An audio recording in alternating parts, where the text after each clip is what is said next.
ਲੋ ਜੀ ਸੱਜਣੋ ਤੇ ਮਿੱਤਰੋ, ਤੁਹਾਡਾ ਮੇਜ਼ਬਾਨ ਅਫਤਾਬ ਭੱਟੀ ਇਸਲਾਮਾਬਾਦ ਨਿਊਜ਼ ਦੇ ਪਲੇਟਫਾਰਮ ਤੋਂ ਹਾਜ਼ਰ ਹੈ। ਅੱਜ ਅਸੀਂ ਇੱਕ ਦੋ ਗੱਲਾਂ ਕਰਾਂਗੇ। ਪਹਿਲੀ ਗੱਲ ਤਾਂ ਅਸੀਂ ਇਹ ਕਰਾਂਗੇ ਕਿ ਫੈਜ਼ਾਬਾਦ ਧਰਨੇ ਤੇ ਜਿਹੜਾ ਕਮਿਸ਼ਨ ਬਣਿਆ ਹੈ ਉਹਦੇ ਹਵਾਲੇ ਨਾਲ ਸਾਬਕਾ ਵਜ਼ੀਰ ਦਾਖਲਾ ਐਹਸਨ ਇਕਬਾਲ ਜਿਹੜਾ ਹੈ ਉਹਦਾ ਇੱਕ ਬਿਆਨ ਮੰਜ਼ਰ ਤੇ ਆਇਆ ਹੈ, ਜਿਹੜਾ ਉਹਨੇ ਕਮਿਸ਼ਨ ਨੂੰ ਦਿੱਤਾ ਹੈ। ਉਹਨੇ ਉਹਦੇ ਵਿੱਚ ਕਿਹਾ ਜੀ ਕਿ ਫੈਜ਼ਾਬਾਦ ਧਰਨੇ ਦਾ ਜਿਹੜਾ ਫੈਸਲਾ ਹੋਇਆ ਸੀ, ਜਿਹੜਾ ਐਗਰੀਮੈਂਟ ਹੋਇਆ ਸੀ, ਉਹਦੇ ਤੇ ਸਾਈਨ ਜਿਹੜੇ ਹੋਏ ਸਨ, ਉਹ ਉਸ ਵਕਤ ਦੇ ਵਜ਼ੀਰ ਆਜ਼ਮ ਜਿਹੜੇ ਨੇ ਸ਼ਾਹਿਦ ਖਕਾਨ ਅਬਾਸੀ ਸਾਹਿਬ ਦੇ ਇਲਮ ਵਿੱਚ ਹੀ ਨਹੀਂ ਸੀ। ਮੁਆਹਦਾ ਹੋਣ ਤੋਂ ਬਾਅਦ ਸ਼ਾਹਿਦ ਖਕਾਨ ਅਬਾਸੀ ਨੂੰ ਦੱਸਿਆ ਗਿਆ ਕਿ ਤਰੀਕੇ ਲਬੈਕ ਨਾਲ ਇਹ ਸਾਡਾ ਮੁਆਹਦਾ ਹੋ ਗਿਆ ਤੇ ਸ਼ਾਹਿਦ ਖਕਾਨ ਅਬਾਸੀ ਨੇ ਕਿਹਾ ਯਾਰ ਮੇਰੇ ਤਾਂ ਇਹਨਾਂ ਵਿੱਚ ਹੀ ਨਹੀਂ। ਉਹਨਾਂ ਕਿਹਾ ਜੀ ਹੁਣ ਹੋ ਗਿਆ, ਸਾਈਨ ਹੋ ਗਏ, ਦਾਖਲੇ ਹੋ ਸਾਈਨ ਹੋ ਗਏ ਨੇ, ਮੋਹਰਾਂ ਲੱਗ ਗਈਆਂ ਨੇ, ਸਟੈਂਪਾਂ ਲੱਗ ਗਈਆਂ ਨੇ, ਹੁਣ ਬਸ ਜੋ ਹੋ ਗਿਆ ਠੀਕ ਹੋ ਗਿਆ। ਸੌਰੀ। ਤੇ ਦੂਸਰਾ ਇੰਕਸ਼ਾਫ ਉਹਨੇ ਇੱਕ ਕੀਤਾ ਹੈ ਐਹਸਨ ਇਕਬਾਲ ਨੇ। ਉਹਨੇ ਕਿਹਾ ਜੀ ਕਿ ਉਸ ਵਕਤ ਦੇ ਜਿਹੜਾ DGISI ਸੀ ਫੈਜ਼ ਹਮੀਦ, ਉਹ ਧੱਕੇ ਨਾਲ ਇਸ ਮੁਆਹਦੇ ਦਾ ਹਿੱਸਾ ਬਣਿਆ। ਉਹਨੇ ਕਿਹਾ ਜੀ ਮੁਆਹਦਾ ਮੈਂ ਕਰਨਾ। ਫਿਰ ਤੁਹਾਨੂੰ ਪਤਾ ਹੈ ਉੱਥੇ ਪੈਸੇ ਵੀ ਉਹਨਾਂ ਨੂੰ ਦਿੱਤੇ ਗਏ, ਕਿਰਾਇਆ ਭਾੜਾ ਵੀ ਦਿੱਤਾ ਗਿਆ ਤੇ ਤੁਸੀਂ ਹੁਣ ਇੱਥੋਂ ਚਲੇ ਜਾਓ।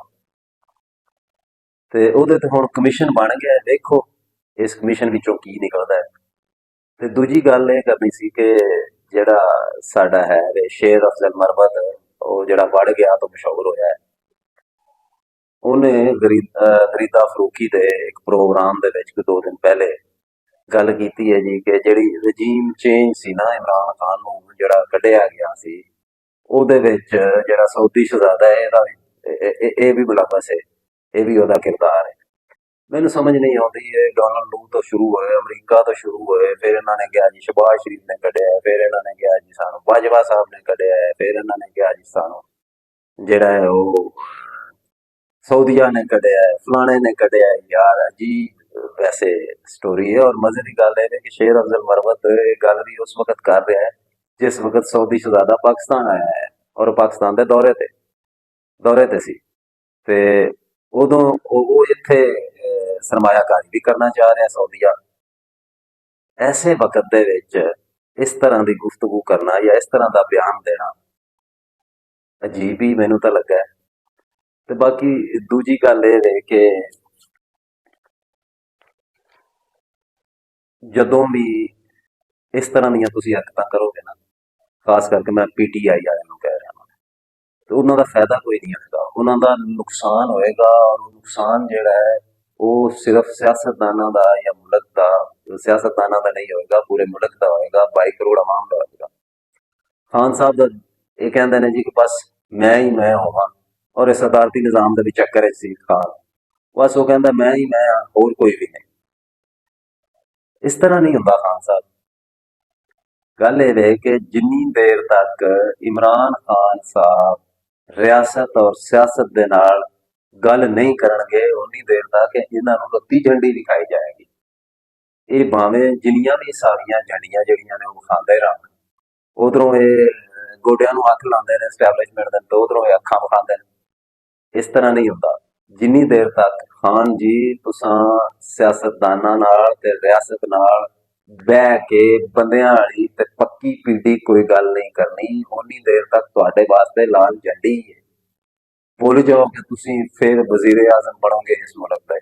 ਇਹ ਉਦੋਂ ਹੀ ਤੁਸੀਂ ਬਣ ਸਕਦੇ ਹੋ ਜਦੋਂ ਤੁਸੀਂ ਇੱਥੋਂ ਦੀ ਰਿਆਸਤ ਔਰ ਸਿਆਸਤ ਦੇ ਵਿੱਚ ਬਹਿ ਕੇ ਗੱਲ ਕਰੋਗੇ, ਔਰ ਗੱਲ ਵੀ ਉਹ ਕਰੋਗੇ ਜਿਹਦੇ ਤੇ ਖਲੋਤੇ ਰਹੋਗੇ।